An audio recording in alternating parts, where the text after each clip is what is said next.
Hoy vamos a continuar con el periodo especial.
La vez pasada estábamos viendo lo que en este momento se conoce como el periodo especial.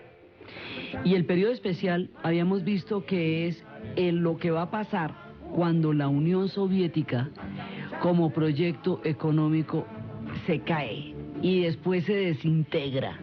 Y al desintegrarse la Unión Soviética y al haber ligado a Cuba con su historia a través del régimen de la Guerra Fría, pues queda encadenada la suerte de todos los países socialistas, incluido Cuba, a la suerte de la Unión Soviética. Así que en el momento que cae la Unión Soviética, caen todos en un efecto dominó, pero a la inversa de como decía Forrest Dulles, que en los tiempos más agresivos de la Guerra Fría decía que el efecto dominó haría que todos los países se volvieran comunistas como un dominó, y por eso se inventó la teoría de la contención.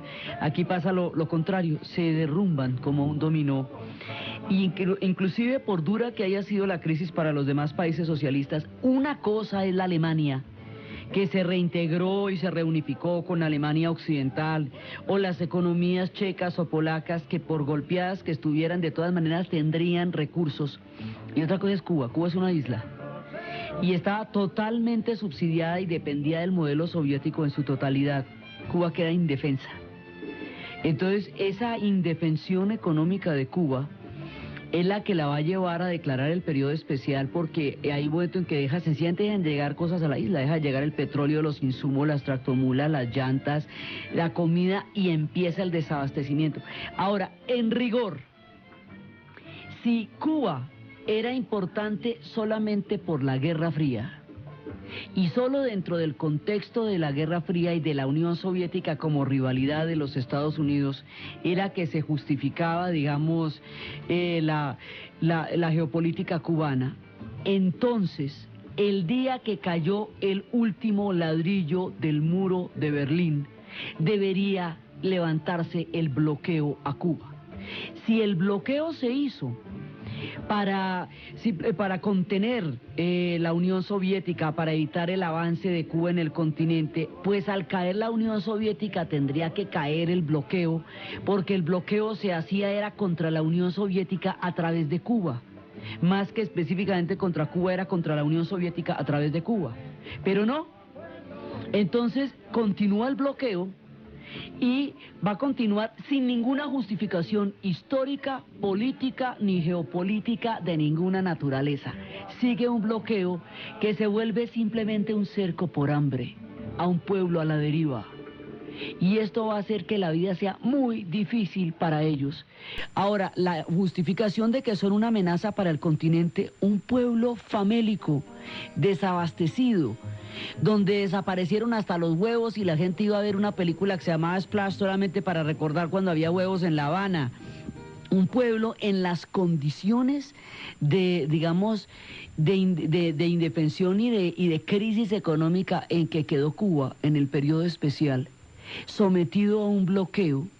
Los bloqueos, originalmente los bloqueos como forma de boicotear regímenes, en realidad no ahogan a los regímenes, sino es que más bien matan a la población.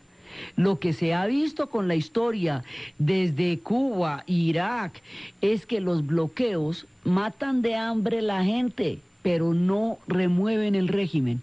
¿Qué amenaza puede ser para el continente un pueblo en las condiciones en que Cuba quedó a la deriva después de que cayó la Unión Soviética? Entonces ya se volvió una cosa de una terquedad histórica contra la figura de Fidel, por el hecho de que Fidel era el representante del antiguo régimen comunista, pero ya no puede ser una amenaza porque es que en la práctica no lo es. Entonces se mantiene como un contrapunteo, como mientras Fidel esté vivo, Cuba está bloqueada. Entonces eso es un arcaísmo y en lugar de bajar, digamos, las barreras, lo que hacen es levantarlas más. Entonces cuando Canadá y cuando México y cuando España empiezan a entrar en fuertes relaciones económicas con Cuba, entonces sale la ley Bolton-Helms que sanciona a aquellos que mantienen comercio con Cuba, como si el bloqueo que influenciaba la OEA se pudiera hacer extensivo al resto, simplemente porque era una figura histórica de un régimen que ya había desaparecido digamos, como contrapeso a la geopolítica mundial. Entonces, si no tienen la ayuda de la Unión Soviética y el bloqueo norteamericano continúa, la cosa se pone grave, grave de toda gravedad, porque entonces es que no hay por dónde. Entonces, en ese momento empieza todo el desabastecimiento y empieza la crisis que habíamos hablado la vez pasada de cómo empieza a desbaratarse una economía que había funcionado con una austeridad grande, pero que le alcanzaba para todo el mundo. O sea, nadie tenía lujos, nadie tenía ningún tipo digamos, de artículos de consumo ligero, pero había un común nivel de vida que a todo el mundo le hacía comer, o sea, la salud, la vivienda, la educación, la vivienda hacinada y en unas condiciones complicadísimas, pero estaba garantizada para todo el mundo. Mucha gente en la calle no había y miseria tampoco, aunque hubiera unas condiciones austeras de vida. Pero con este de que se cae la Unión Soviética y el bloqueo permanece, pues esta gente queda entre la espada y la pared y quedan ahí, pues geopolíticamente hablando, si me va a pegar no me regañe, pues mejor dicho, yo ya todo lo que está alrededor se ha caído, ¿para qué la coge conmigo? Yo ya qué soy, ¿cierto? Entonces empieza toda la época del periodo especial, época en la que aún está Cuba, digamos, este es el momento en que todavía la historia está en este momento del relato. Entonces dicen, bueno, ¿ahora qué vamos a hacer? Económicamente hay que abrir eso al turismo, inmediatamente, sin la infraestructura que las islas del Caribe llevan mucho tiempo montando. Entonces no tienen, digamos, no tienen las capacidades que pueda tener Aruba, Montego Bay, que pueda poner Punta Cana, no, todo eso, digamos, los destinos turísticos de los cruceros, que llevan años montando una infraestructura hotelera óptima para garantizar la supervivencia de las islas de las Antillas, en eso le llevan una ventaja muy grande a Cuba. Cuba empieza a montar un sector turístico incipiente con lo que puede, como puede y con lo que tiene. Entonces, en ese sentido, digamos, pero entonces lo interesante no es el sector turístico y hotelero de ellos, porque ese sector es muy incipiente y no puede de ninguna manera competir con la calidad de servicios que pueden ofrecer las otras Antillas, que han vivido de eso durante los últimos años. Pero entonces empieza a dar a conocer qué fue la revolución. Y empieza a dar a conocer ese secreto y ese misterio de una Cuba a la que nunca se podía ir si no era vía Panamá, vía México, y era una cosa como clandestina ir a Cuba, y además los pasaportes no se podían visar, el acceso a la isla era muy complicado. Los extranjeros iban como invitados, iban especialmente invitados, pero no podían mezclarse con la vida cubana. Eso estaba totalmente separado. Ahora los turistas entran a conocer la realidad de los cubanos y los cubanos entran a conocer cómo es el mundo por fuera de la isla, y ahí empieza, digamos, como todo un fenómeno de contacto entre una serie de culturas que estaban totalmente separadas e imposibilitadas de mirarse, como no fuera en las condiciones estrictas de los regímenes comunistas que existían en tiempos de la Unión Soviética. Entonces esto también trae una cantidad de influencias a la isla y hace que mucha gente vaya a conocer la cultura de la isla. Eso, digamos, a nivel económico. Entonces viene la supervivencia. Entonces viene la supervivencia con una dignidad impresionante, pero a medida que el tiempo pasa y el hambre aprieta, pues la dignidad se va relajando, porque es que comer dignidad, la gente come dignidad un ratico, pero es que no puede comer dignidad todo el tiempo. Entonces ahí es cuando vienen estas novelas de la trilogía sucia de La Habana de Pedro Juan Gutiérrez, escrita en el 94, cuando muestra cómo es la raza ética de la supervivencia, que es simplemente tratar de comer como se pueda, de donde se pueda, como toque, tratar de comer, cada turista se vuelve una oportunidad de que los saque de la isla, de que les pueda ayudar con algo, de que pueda invitarlos a su país, porque para poder salir de ahí necesitan invitaciones que garanticen que las personas que los invitan se hacen cargo de sus gastos durante el tiempo de ausencia. Si se quedan mucho tiempo tienen que empezar a pagar para volver a la isla. Si se quedan mucho más tiempo del que están permitidos, les quitan la nacionalidad y no pueden volver sino cada 3 meses a la isla, digamos. El tema de circulación sigue siendo muy complicado.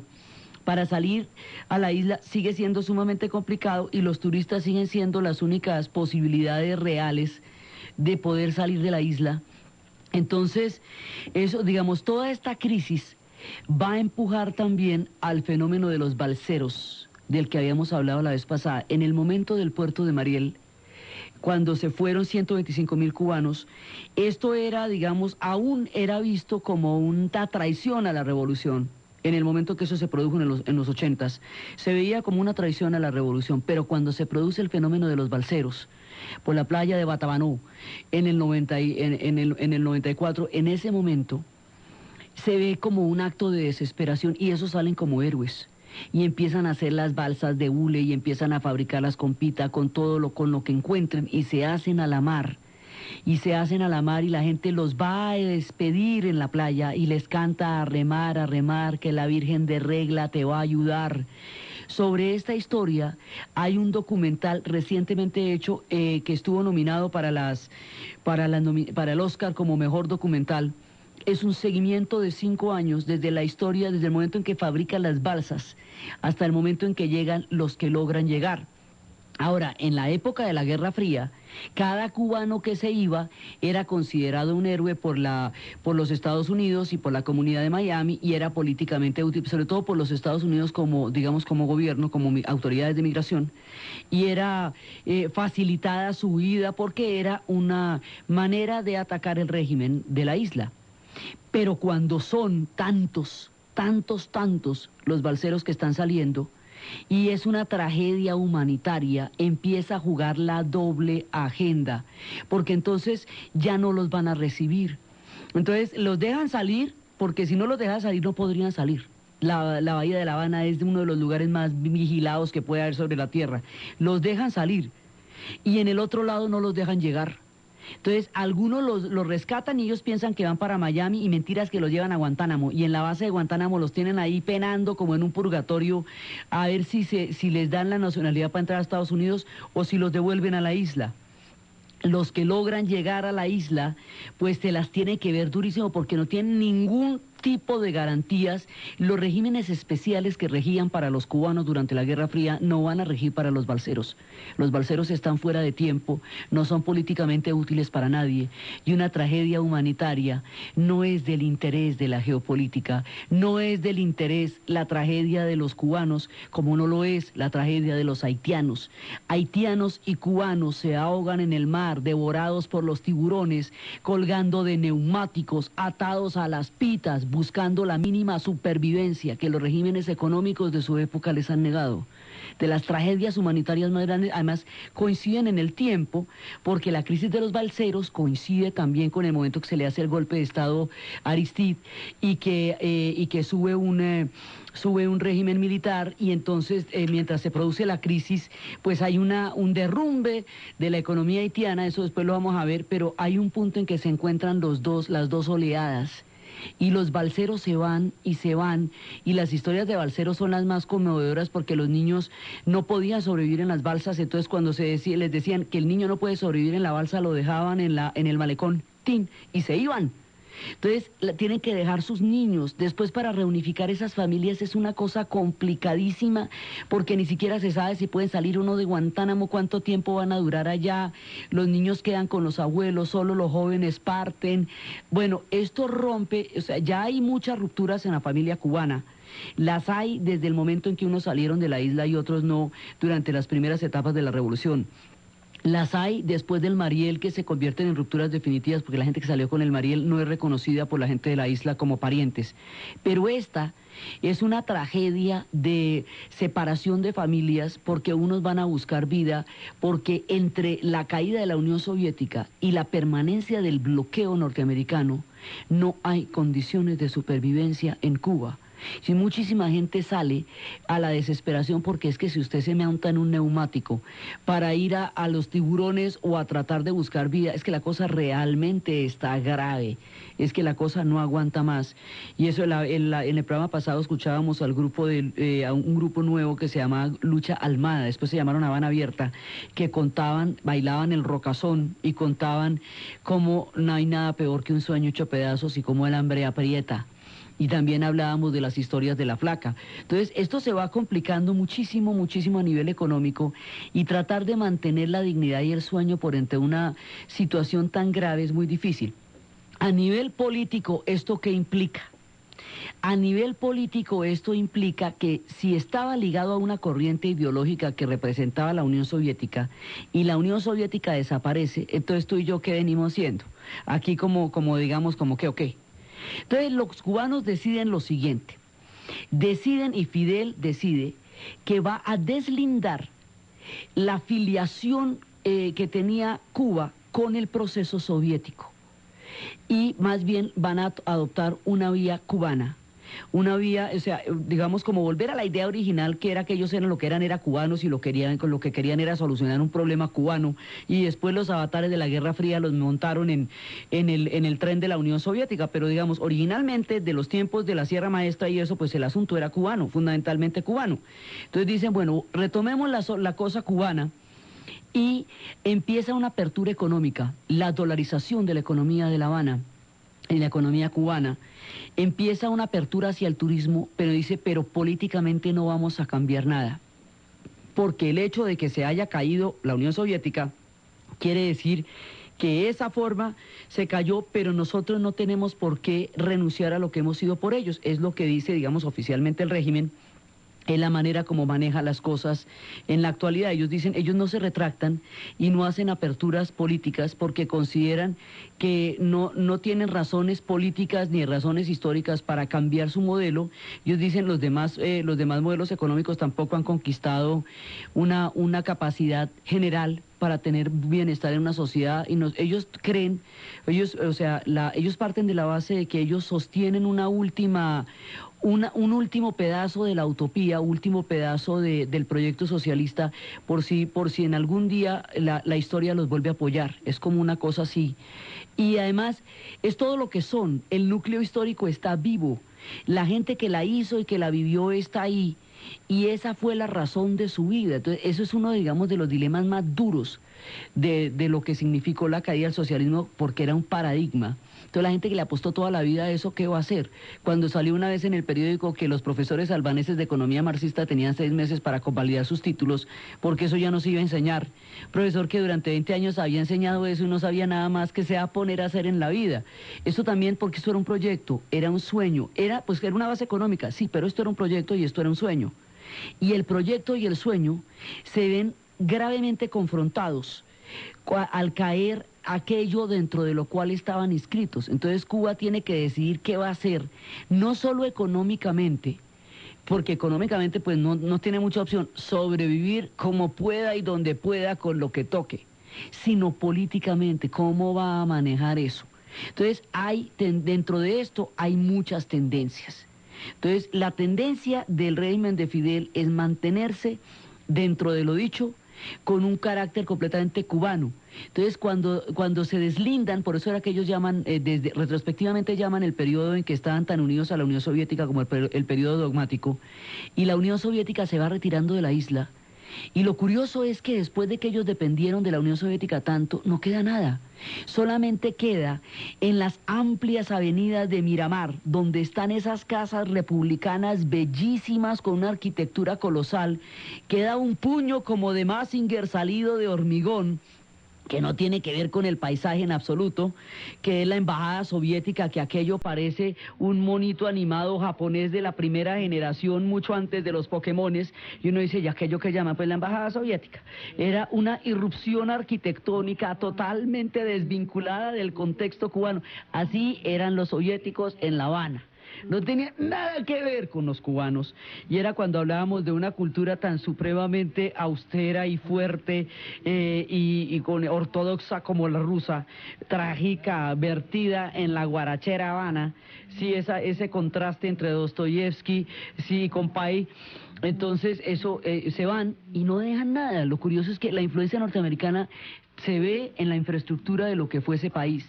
La influencia española es terriblemente notoria en todos los aspectos de su cultura, pero la influencia rusa ya no quedó. O sea, fue una coyuntura que en un momento determinó su historia y que luego no deja las huellas de toda la importancia que tuvo durante todo el periodo de la revolución, el haber estado dentro del mundo soviético.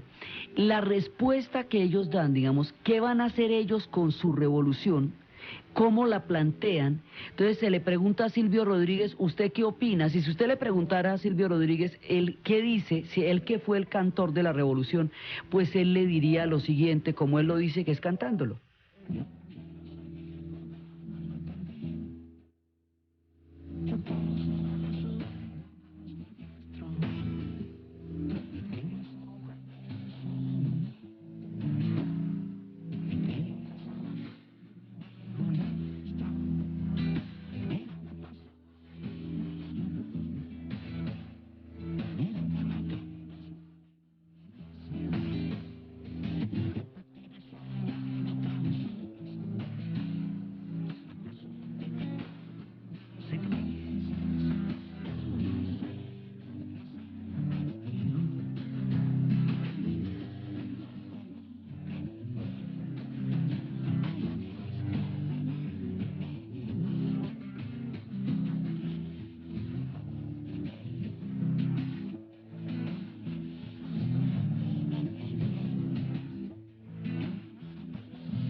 Que machacaran mis manos y mi boca, que me arrancaran los ojos y el badajo.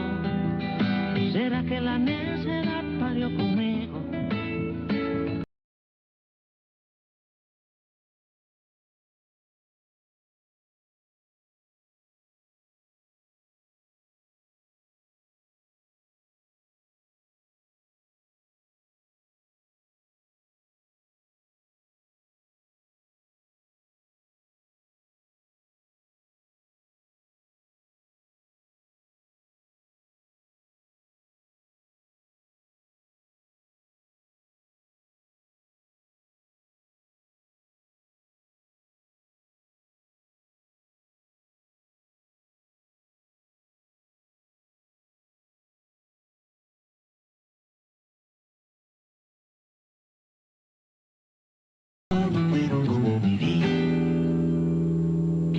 De esta manera, Silvio Rodríguez ratifica, esa ha sido su vida, esa ha sido su causa, y él no la va a abandonar, que porque caiga la Unión Soviética, que porque se haya pasado de moda el modelo en torno al cual quedó ligada durante tanto tiempo la Revolución Cubana. La posición de Fidel es que él no hace ni un solo cambio. Entonces, eso significa además que los organismos de seguridad van a estar con todas las pilas puestas, y el nivel de control social se hace más bravo todavía, porque hay digamos, no se va a hacer ningún tipo de cambio. Entonces, pues eso hace complica también las cosas porque se le añade a las condiciones económicas tan supremamente difíciles condiciones de control social fuertes. Y eso, las dos cositas al tiempo son complicadas. Ahora, de acuerdo con el tratado Khrushchev-Kennedy, Cuba nunca iba a ser invadida por los Estados Unidos mientras durara la Guerra Fría. Al acabarse la Guerra Fría y al no existir la Unión Soviética, ¿seguirá vigente el tratado?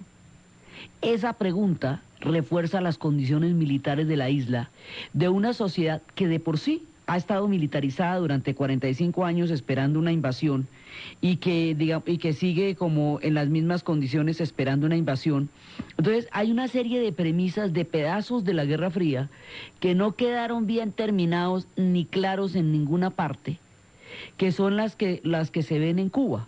Entonces, este proceso del periodo especial es un proceso económico porque es el fin del sustento del proyecto económico de la isla. Es un proceso político porque la pone a andar en una gravitacionalidad distinta.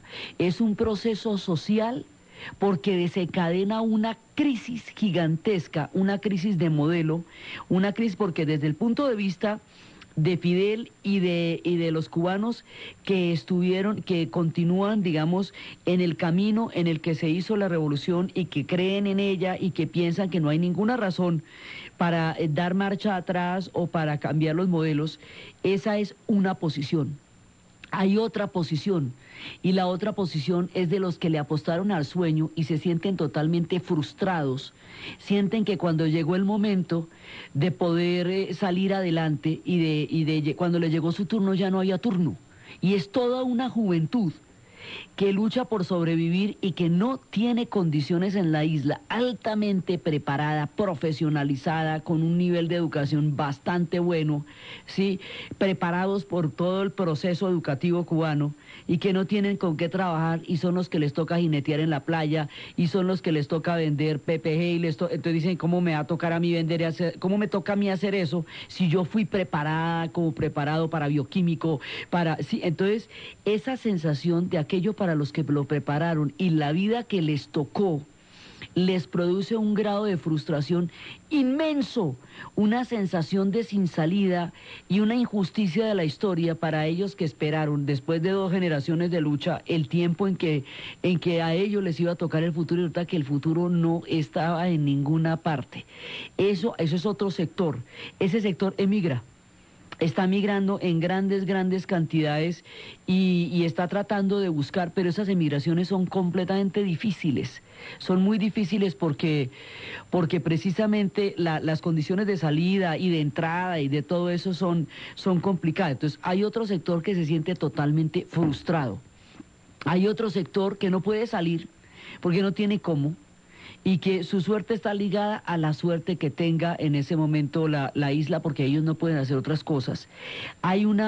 El asunto con Miami va a llegar a un punto a un punto fundamental en donde se empiezan a encontrar las dos sociedades, porque las remesas de la gente que se fue para Miami o que tiene familiares en Miami es lo que sostiene a las personas que están pasando hambre en la isla. Entonces ahí se vuelve un juego de doble moral porque se supone que se detestan, pero se necesitan porque es que los unos sostienen a los otros y los otros son los familiares de los que están allá. Entonces ahí empieza a darse, digamos, como una situación, y el punto fundamental en el que se pone de manifiesto los dos proyectos, el proyecto cultural de los cubanos que vivieron fuera de la isla con el proyecto de los cubanos que viven dentro de la isla, se pone de manifiesto en la piedra de toque que es Elian. En el momento de Elian, que es un niño balsero que va a llegar a las costas de Miami y que lo recogen y que el papá se quedó en Cuba y que toda la familia que salió en la balsa con él murió, que eso pasaba muchísimo. Morían ahogados o comidos por los tiburones y uno o ninguno sobrevivía. Entonces, de nuevo, Elian es tomado como una punta de lanza, tanto por la gente de Miami, que va a buscar a través de las condiciones de Elian mostrar cómo la isla no tiene ningún futuro y solamente el futuro era el que ellos estaban haciendo y ellos tenían razón desde el principio y todo eso, o de la posición de la isla, que él es una especie de rehén de los de Miami y que realmente la revolución es la que lo necesita. Y el pobre Elian deja de ser un niño para convertirse en una piedra de toque de dos sistemas políticos que se confrontan a ver cuál de los dos tiene una vida más digna que ofrecerle al otro, si la del consumo, si la de los valores de la revolución, si la de la familia. Y en torno a Elian, Fidel logra reunificar la gente para que vuelva a marchar pidiendo el retorno de Elian cuando más desencantada estaba porque empieza a erosionarse la credibilidad en el régimen, porque la gente no come y no ve salida. Entonces eso empieza a generar digamos, a generalizar la disidencia porque mucha gente sencillamente no le ve caso a lo que está pasando y otra se aferra a lo que ha vivido. En la mitad de los que no le ven caso, de los que se aferran y de los que están buscando esta coyuntura, está el pobre Elian, que es el que menos tiene que ver con nada, pero va a ser el toque político para poner a marchar a la gente en la isla, el toque político para poner a movilizar a la gente de Miami, y ahí es cuando se pone de manifiesto, digamos, toda esta rivalidad que ha existido entre hermanos, porque son el mismo pueblo, se sostienen unos a otros y son totalmente parientes, la gente que vive en Miami con la gente que vive en La Habana. Eso, digamos, a través de las noticias se va a ver en la figura de Elian. Entonces, están pasando muchas cosas en una época que no solamente todavía no ha terminado y no se sabe cómo va a terminar porque es uno de los procesos más inciertos que puede pasar, es el proceso del periodo especial. Entonces, en la época en que se abre al turismo, en que puede llegar gente de todas partes, esto no se hubiera podido hacer antes, si no existiera esta posibilidad de apertura, no podría pasar el experimento de un norteamericano que se llama Ry Cooder. Ry Cooder va a ir a buscar un grupo que finalmente no le aparece y le sale otro grupo, y en La Habana le desentierran del fondo del patio de los arriendos, pues de allá del final, un montón de personajes que fueron las glorias del son cubano, que fueron grandes en los 50 y que estaban totalmente perdidos en el olvido.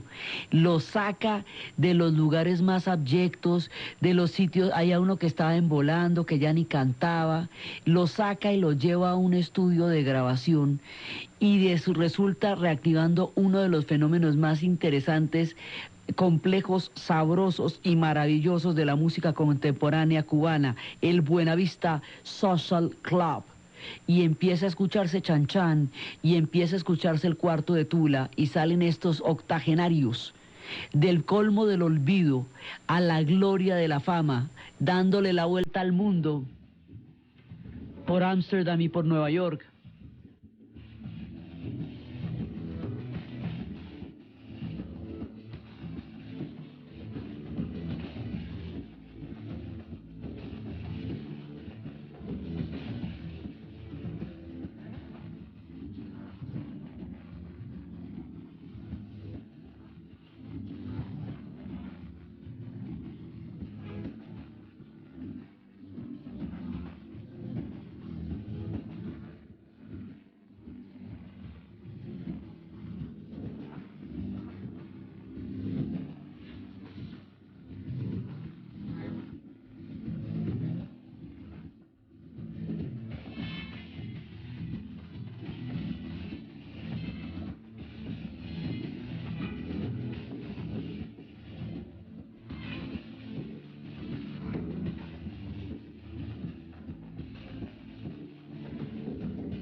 Este fenómeno desentierra Compay Segundo, Amara Portuondo, Ibrahim Ferrer. Este fenómeno desentierra la esencia del son cubano y lo da a conocer por el mundo y se vuelve un fenómeno maravilloso, y a esta gente le pasa lo que no le pasa a nadie en la vida, que la vejez lo coja con gloria, que la vejez lo coja en la fama, que la vejez lo coja en el reconocimiento de toda una vida, cuando más desengañados y más tristes estaban. Y ya cuando empieza la gloria y los llevan por Ámsterdam y por Nueva York y por el mundo entero, les preguntaban en el hermosísimo documental que hizo Ray Cooder contando la historia, ¿qué deseaban?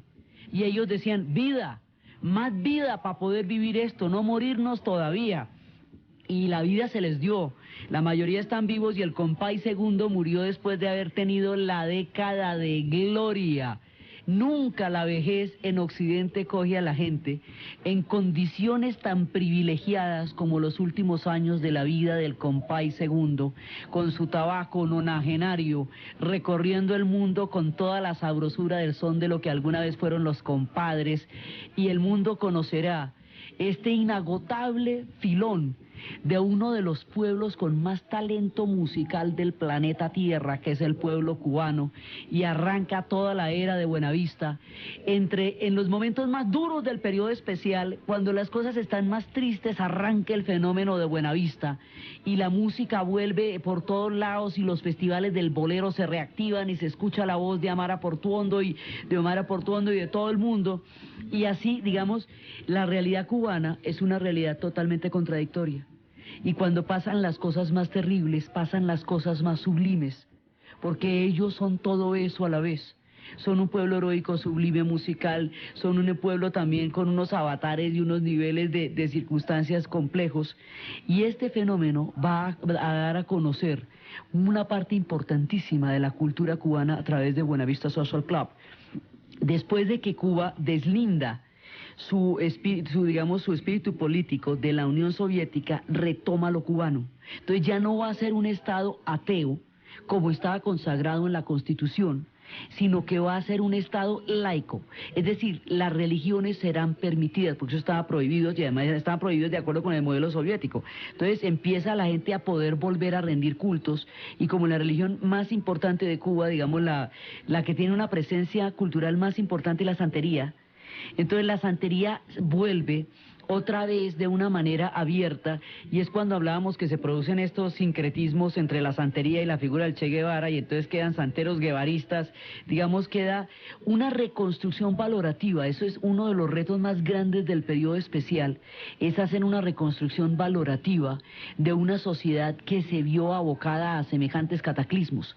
Entonces es en este contexto donde surgen los famosos orishás de La Habana, que hemos puesto en otros programas, que son un grupo de jóvenes que emigran de la isla y van a hacer esta música en Europa, pero desde Europa van a mirar su isla, sus raíces y su mismo nombre, orishás, pues son los famosos orishas, que son los espíritus de la religión yoruba, y otra vez retoman el mensaje del Ifá, que es a través del cual se leen los collares de Olodumare, de toda la religión yoruba, que habíamos hablado en otros capítulos de la historia de Cuba, la importancia que tiene el acervo africano, de dónde viene, la manera como se mezclaron los santos cubanos con los santos cristianos, con los dioses africanos, y crearon una religión que en este momento tiene más vigencia y más vida en Cuba de lo que nunca ha tenido, porque todo este fenómeno social hace que la fe santera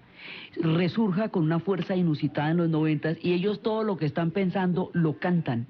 Entonces esto ya es de los cubanos en Europa, empiezan a salir por todas partes del mundo y se dan cuenta que el mundo es completamente diferente a la isla donde estaban, que estaban como en una especie de caverna de Platón, donde había una realidad propia, un ecosistema político único que no se repite en ninguna otra parte. Esos problemas de adaptación son bravísimos. Entonces los orishás cantan desde el otro lado del mar lo que ven de su isla, como si estuvieran allá, entre la santería y el contacto internacional con el mundo, que el periodo especial hace posible para los cubanos.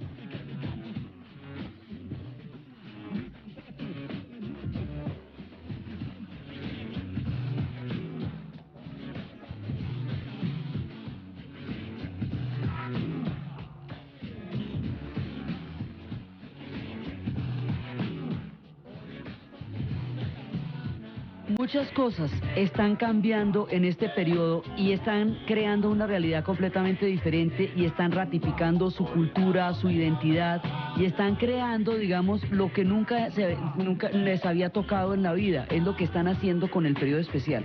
Entonces, la manera como esto se traduce en la vida cotidiana, la manera como esto se traduce en el exilio, en lo que está pasando, en todas las vicisitudes y una visita grave y dramática también a Haití, es lo que seguiremos contando en el próximo programa.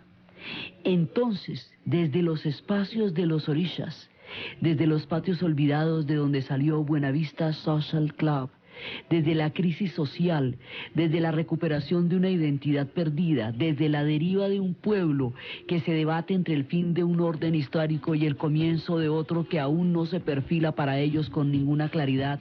En la narración de Ana Uribe, en la asistencia y producción, Chesit Rodríguez, y para ustedes feliz domingo.